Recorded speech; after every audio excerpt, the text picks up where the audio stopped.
Hello friends, welcome back to the new video. In this video guys, we are going to talk about guys how can we set our name password lock in our Tecno phone mobile. Guys, you want to set your name password lock. So guys, you can set, and guys, now let's see how to set name password lock in our Tecno phone. In this video guys, I will show you. So guys, now let's see how to set name password. So friends, first of all, open your phone setting to set your name password. And guys, you can see security settings. So guys, tap here, again scroll screen lock, and guys click on this password.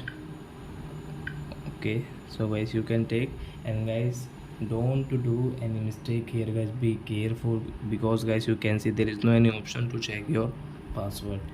So guys, I will take as my name, guys same spelling again, and guys don't do mistake, confirm, done. So guys you can see we have this name password, so I will enter my name.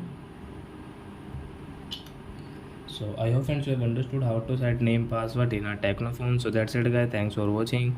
Now we will meet in next video. Before going guys, please go and like my video. Bye.